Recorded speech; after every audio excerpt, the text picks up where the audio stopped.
Hey, okay, so today I'm making another video, and I'm making this video about my budget, how I will be spending my money, my yearly income, how it's going to be breaking down, stuff like that. Just for simplicity and kind of to have this bit more of like a real, more attachment to it, because we don't tend to just like to hear things like, oh, this year is what I'm gonna be spending this portion of this year's income.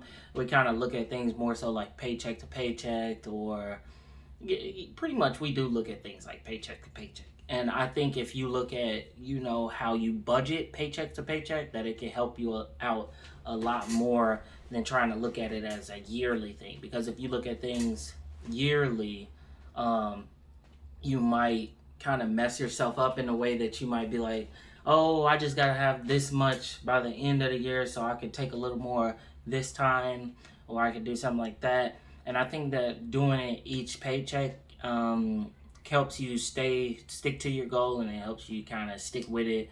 Make sure that I keep saying the same thing over, but it basically helps you stick with it. And yeah, if you wanted to do something, if you wanted to start looking paycheck to paycheck, to at least for savings and stuff. So, what do I make in terms of a year? One, I'm not going to be using this number to say like this is how much you should make, or I'm poor, or I make more than you, and stuff like that. Plus, I just think we should have this kind of transparency so that we can know if we're being undervalued or if we're being overvalued and stuff like that. So I work remote, but my job is centered in the city of Chicago, Illinois. I currently recently graduated with a bachelor's in statistics and then a second bachelor's in economics. And I started working at this company through a staffing agency. So whatever I make is a little bit lower because the staffing agency is making some money per hour that I work. I'm not sure exactly what it is. They don't disclose that information. So that being said, I make around $40,000 a year, which is like, I think that's like the median income for a single person in the United States. And this is my first position. First, I never had any internships and stuff like that. But I also expect that income to go up in the next 3 months when I transition from being, um, employed through a staffing agency that's putting me at a place as a contractor versus when I become a full time employee there with some benefits and stuff like that. Basically, when the middleman gets cut out, I expect to be making between 5 to 15,000 more in terms of yearly income. But as for now, I am still focusing on what I am making now and how I shall budget that accordingly. So, on a week, I make about $620 per paycheck after taxes. Before taxes, about $772. And what that comes out to in terms of a monthly budget, it comes out to 200.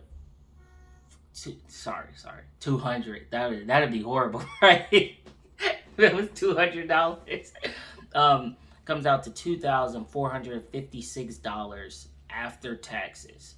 So how am I breaking that down?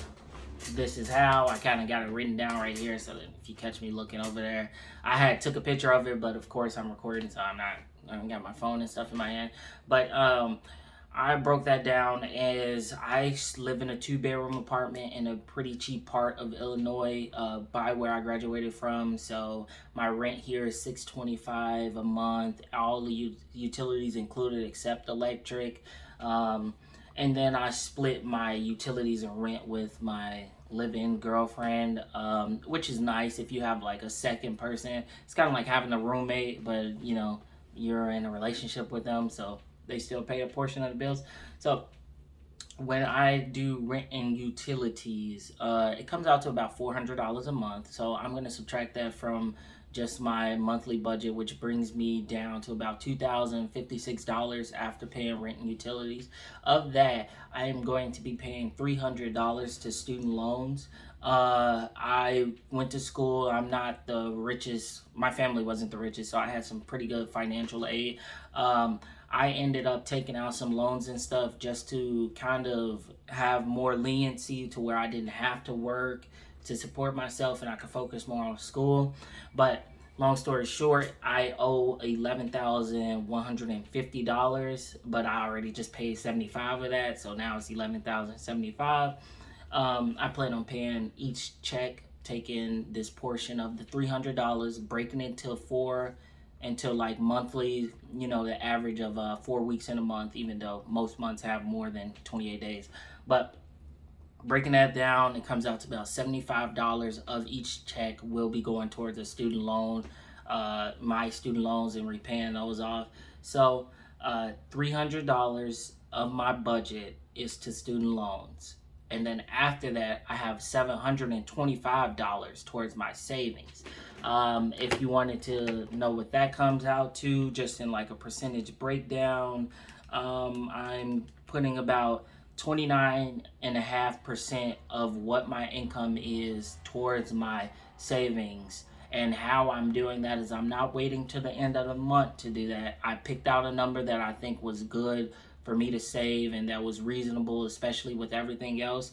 And I divided that number by 4, and basically every time that I get paid, a portion of it, I got it set up to like it's every time after I get paid, like 2 days later, it will be an automatic payment that takes this money and puts it to my online savings account, which is it actually has an interest rate and it kind of builds on itself, compounding interest and stuff. But really, it just kind of keeps it up with the inflation of money in most cases. Well, at least it's what it's supposed to do. So what that looks like is out of my $620 every check, I take $181.25, and that goes directly into savings. And that, like, again, that comes out to about 29.5% of my monthly income is strictly towards savings. And then after savings and student loans, I have about $1,031 left over. Of that, I've allocated $200 to my entertainment slash miscellaneous budget. Entertainment being like if I want to go to a movie, I want to go out to eat on a date or something like that. I don't really do too much other than go out to eat and go on a date. You take a trip every once in a while. I just took my first trip back like July 16th, which was like 2 weeks ago. But yeah, so after that, I do have some money, and that's an important part of your budget. You have to put a certain amount, a realistic amount, towards what you will be spending on entertainment and stuff. And you might want to limit yourself, because if you find that you spend like a bunch of money, or like you find that like you do your budget and you're like, wow, I should have $600 left over at the end of the month, but I'm not having any of that money. Some of that might be like discretionary spending, like maybe you're getting coffee every day, maybe you doing this stuff, or so that's why I put that in there. After that, I have another $431 going to investments. So there's savings and then there's investments. I plan on putting a portion of my money into the stock market or into like cryptocurrencies and stuff like that. The way that's broken down is I plan on putting like $231 into like Acorns, which is just like investing made simple. It just takes your money, put it in some ETFs, breaks up your portfolio. That one's just kind of easy. Like, you don't have to do too much. It's kind of just easy mode. You put the money in there, you don't really think about it, you put more money in there, wait for it to grow. The rest I plan on kind of being a little bit selective with. So Robinhood, picking out some stocks that I like, that are doing good for me, decent returns, might be in a specific industry that I like and whatnot. And after breaking all of that down, I'm left with $400 that is still remaining, $400 that could go to anything. If you might have noticed, I didn't put a portion of my budget towards like food and gas. This is what that $400 would be. But for me, when I was in school, I applied for some food stamps because I was working, but it was also that I qualified for it. So why not? Why struggle myself, especially if I plan on making a higher income and then being able to contribute back to the same system that I took from with my higher taxes and my, the higher amount of money I plan to contribute to taxes and stuff like that. So I got that shortly into my senior year, and those are ending in October. So, after October, I would plan to like of course I'm probably I would expect that I wouldn't qualify for food stamps again, but once I am not qualified for that, I will go back, revisit my budget, and start allocating some things towards food. But till then, it's August. I got another 2 months. That's when I'll revisit my budget, and that's probably when I'll be hired on for full time, and then I'll be making more money. So, but right now I have $400 remaining, and that $400 can go towards anything. Now, how to spend that responsibly? I could put that $400 to investments, savings, student loans, entertainment, and I think realistically it's going to be a portion of it's going to be somewhat of all of those. Might maybe like entertainment and stuff. Like I might buy a new video game that month. I might gas and stuff. Notice I don't have any car payments or anything like that on my budget. I drive a 2006 Hyundai Sonata. I got it like in 2018. It's been 3 years. Got it with like 97,000 miles on it. Got it for $3,500, and that's including the taxes.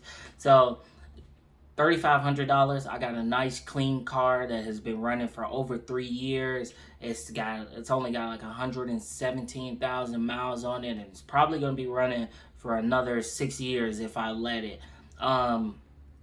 I want a new car or a newer car, but realistically, that would kind of mess up with the things that I have going on here. So it'll take away from my savings and stuff. And I don't need a new car. One of the things that's great, one of the things that you need to understand with budgeting and stuff is it kind of makes you realize, like, what do I need? I have this budget. Do I want to mess something up? Do I want to take away from my savings, my future planning, my entertainment? What do I really need versus what do I want? I have a car. I have a way to get around. It's reliable. It has AC. It has heat and stuff. It's not the newest thing.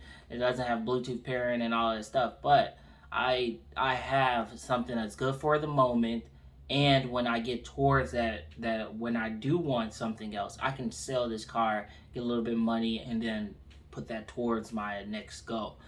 But that $400 can go towards my insurance. I pay every 6 months, so it might pop up, and then on the 6 month, boom, my $400 just took away from that. Or it could be portioned out. I could put that more towards savings. I could leave it in my checkings account just in case something might happen. I could invest some more, way to go out some more. Maybe I want to hit up the bar, alcohol and stuff like that. But yeah, that's my budget. I think that's finished. Longhand, that video. Shorthand, my budget goes towards liquor and video games. So I'm just screwing with you.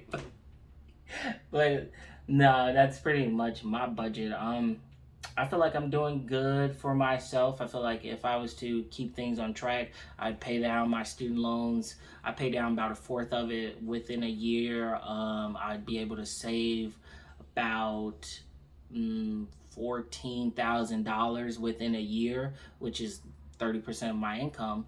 And then I still have money to have fun, invest, and then even after all of that, I still have money left over. Like, keep in mind, I'm not everybody else. Right now, I'm staying in like a cheaper cost of living area. I work from home, so I don't have to commute and stuff like that. I don't have any kids. I'm considering getting a cat soon, but I don't expect a cat to drastically change anything. Maybe like an extra $10 on my renter's insurance, and an extra, I don't know how much cats cost, but maybe $30 a month. I don't know. But that being said, if you made it to the end of this video, you're a real one. So congrats to you. Thank you. Maybe leave a like. Tell me what your budget is like. Any constraints you got, anything. If you wanted to talk to me and you wanted me to make a budget for you, which would be fun because I love making budgets. I just made one for my girlfriend. But yeah, if you want any of those services or anything like that, feel free to hit me up. I'm JC. So if you, I don't have anything else to say. I got some banging pasta on it, some chicken pasta and some stuff on the stove right now that should be getting done like any minute now. So I'm gonna go eat that. Thank you for making it to this point in the video. Hope you have a great rest of your day wherever you are, and peace.